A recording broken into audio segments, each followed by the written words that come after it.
All right, so AIM 6.6, what are the main beliefs of Islam? We shared out some of the responses to the do now, so here we go.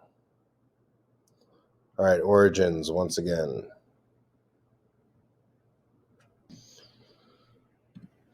Okay, so Islam is the second most popular religion in the world. There's over 1 billion followers, and it begins in Saudi Arabia in the year 610 AD. So we use the word Muslim to refer to the followers of Islam. So the religion is not Muslim, the religion is Islam. The followers of Islam are called Muslims. And the Prophet Muhammad is the central figure behind Islam. So, you'll go through some of the kind of origin here. But in general, what happens is the people in Saudi Arabia, well, let me back up. Muhammad is visited by God and told that he's going to kind of lead the people. And the government in Saudi Arabia sees him as a threat as he continues to preach and get more followers. And this is in the city in Saudi Arabia called Mecca.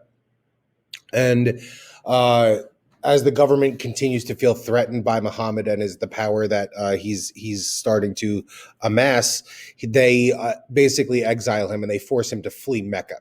So Muhammad flees Mecca and he goes to another city in Saudi Arabia called Medina. And while Muhammad is in Medina, he raises an army and basically eventually marches back to Mecca with his army, overthrows the existing government there, and it's the beginning of kind of the Islamic Caliphate, as it's called. So that trip from Medina back to Mecca is, a big part of Islamic religion, and it is reflected in one of their what's called 5 pillars, which is one of their kind of religious rituals that they believe in. So that's something that we'll get into later. But in general, this is how the religion begins. And again, it's really, really big. A lot of followers. All right.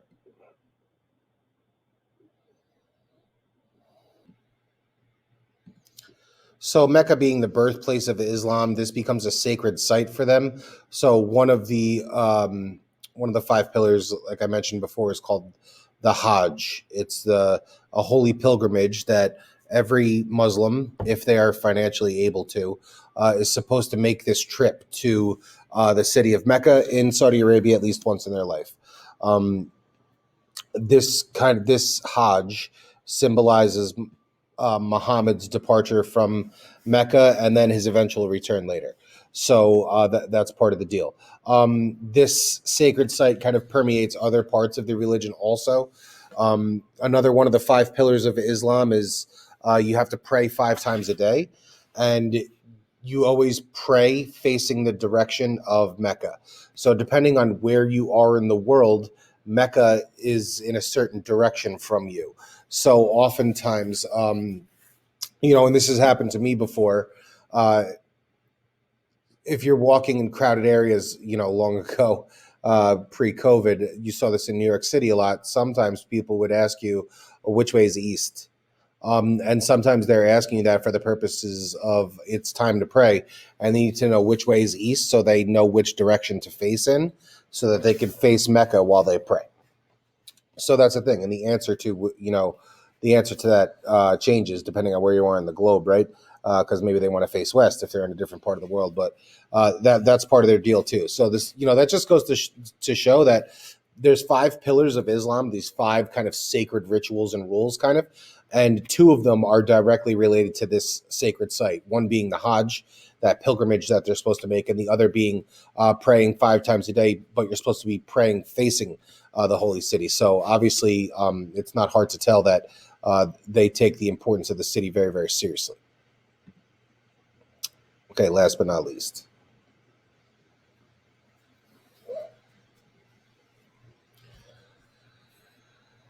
I get to use my fancy pen here. Let's see.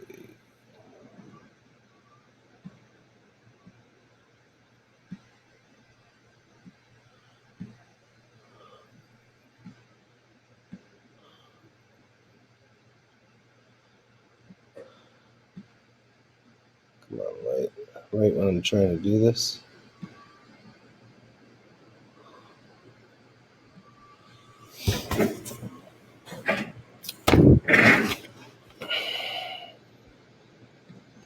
So we said we're going to go over sacred text, and that's kind of the deal here. So the Quran is the sacred text of Islam. Uh, Muslims all read this. This is part of their religion. So the Quran is written in Arabic. So a big part of being a devout Muslim is you need to be able to read Arabic. That's the general idea. The word Quran is spelled a couple of different ways. You'll see it Quran, and you will also see it as Koran.